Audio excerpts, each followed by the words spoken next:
নমস্কার বন্ধুরা, আমি সৃজিতা আর সৃজিতা দিনলিপিতে তোমাদের সবাইকে স্বাগত। তো আজকে অনেকদিন পরে আর একটা নতুন নিবেদন নিয়ে তোমাদের সামনে উপস্থিত হয়েছি। কবিতাটার নাম কালো বস্তির পাঁচালী, লিখেছেন কবি বীরেন্দ্র চট্টোপাধ্যায়। চলো শুরু করি। কালো রাত কাটে না কাটে না, এত ডাকি রোদ্দুর এই পথে হাঁটে না। ঘরে না মাঠে না, সূর্যে ঠাকুর শোনো, সূর্যে ঠাকুর গো, আমাদের খোকা খোকো তোমারও কি পর গো। মাগো এত ডাকি খিদের দেবতাটাকে, বেশি নয় যেন দুবেলা দুমুঠো নুন মাখা ভাত রাখে। তুই আর আমি দুঃখ ভুলবো ভুলবো খিদের জ্বালা, খিদের দেবতা সে কি একেবারে কালা। বাছারে আমরা অচ্ছুত, তাই যেভাবে যতই ডাকো কোনো দেবতাই বস্তিতে আসে না গো। আয় রোদ্দুর আয়, আয় আমাদের ন্যাংটা কুকুর নোংরা বিছানায়। আয় রোদ্দুর বস্তিতে আধমরা ওই কুকুর ঠোঁটে একটু চুমুর স্বস্তিতে।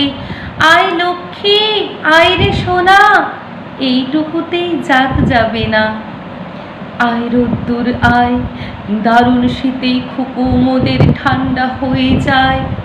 আয় রে শীত মারিয়ে, ভয়ের জুজু ডাইনি বুড়ির চুল ধরে দে তাড়িয়ে। আয় লক্ষ্মী আয় রে সোনা, রাত গেলে কি ভোর হবে না।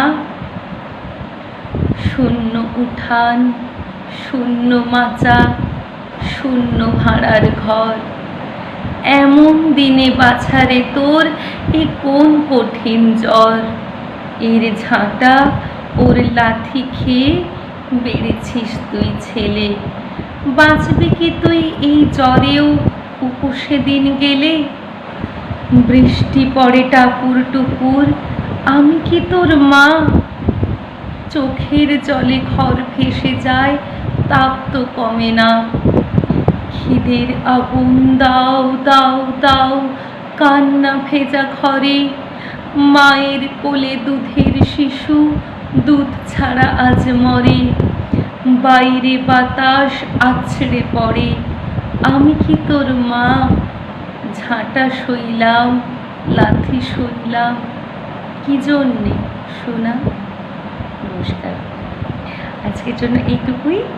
যদি ভিডিওটি ভালো লেগে থাকে তাহলে লাইক কমেন্ট শেয়ার করে পাশে থেকো, আর চ্যানেলটাকে সাবস্ক্রাইব করে বেল আইকন প্রেস করে দিও। আর তোমরা যারা আমার ফেসবুক থেকে আমায় দেখছো তারা প্লিজ প্লিজ পেজটাকে ফলো করে দিও। Thanks for watching.